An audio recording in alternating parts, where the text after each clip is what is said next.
ভিডিওটা শুরু করলাম তেঁতুল মাখা আর একটু আম মাখা দিয়ে। এটা খেয়ে দিয়ে চটপট রেডি হয়ে রিকের সাথে গেছিলাম একটুখানি মার্কেটে। মার্কেটে যেতে যেতে এটা আমার চোখে পড়লো 99 সিটি মল।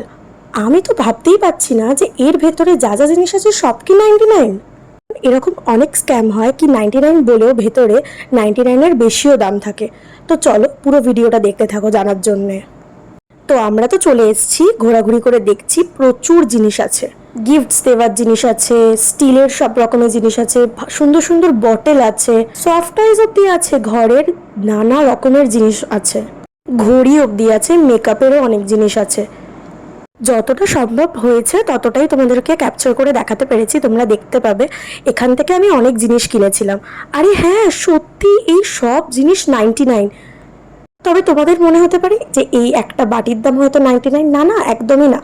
4টে করে বাটি ফাইবারের দিচ্ছে বা প্লেট দিচ্ছে সুন্দর দেখতে, সেই 4টে সেটের দাম হচ্ছে 99। আমি তো পুরো অবাক হয়ে গেছি। এই স্টিলের বটেল, স্টিলের সব রকমের বাসন সব দিচ্ছে হচ্ছে 99 টাকে। আমি তো অবাক হয়ে যাচ্ছি, মানে এরকম হতে পারে।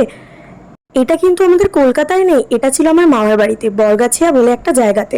যারা যারা ওখানে থাকো তারা হয়তো তোমরা জানবে সবাই। দেখো আমি কি কি কিনলাম। এই জিনিসগুলো আমি কিনেছিলাম, সব 99 ছিল। আমি তো দোকানদার কাকুটাকে জিজ্ঞেস করেই ফেললাম একটা ব্রাঞ্চ কি বেহালায় খুলবে না। তারপর আমরা শপিং করার পর একটু গেলাম পিজা খেতে। বাড়ি আস্তে আস্তে বিকাল হয়ে গেছিল। আর এই সফট টয়েসটা আমার এই পুচকি ভাইটার জন্য কিনেছিলাম, ও কিন্তু খুব খুশি হয়েছিল।